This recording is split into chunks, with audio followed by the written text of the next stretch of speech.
নমস্কার, আপনাদের কাছে আমি একটা নতুন রেসিপি নিয়ে এসেছি পমফ্রেট মাছের। আপনারা দেখতে থাকুন।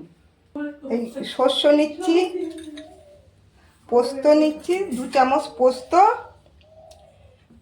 লঙ্কা, একটু কিশমিশ। আমি মশলাটা করে নিচ্ছি। নুনটা এটা মাখিয়ে নিচ্ছি।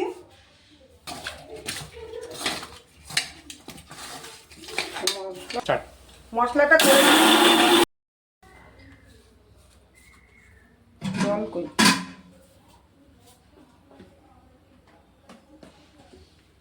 কড়াইতে তেল দিলাম।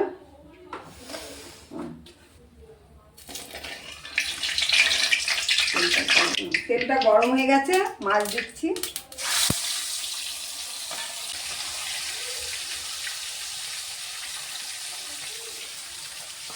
এগুলো ভাজা হয়ে গেছে। এখন কড়ার মধ্যে আমি কালি জিরে দিচ্ছি। একটু জল দিতে হবে। কালি জিরে মশলাটা দিয়ে দিলাম, নুন দিলাম। এবার একটু পরে মাছ দেবো, আর একটু জল দেবো। ঝোলটা ফুটে উঠলো, আমি মাছগুলো দিয়ে দিচ্ছি।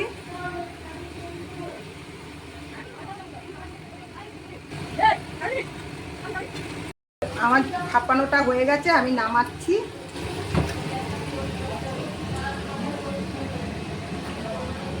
দেখুন কত সুন্দর হয়েছে। আমার নাতি খেতে চেয়েছে, আমার নাতিকে আমি একটু দিলাম, একটা মাছ দিলাম। হ্যাঁ, আপনারা এরকম ভাবে খেয়ে দেখবেন, এরকম করে ভালো লাগবে আপনাদের।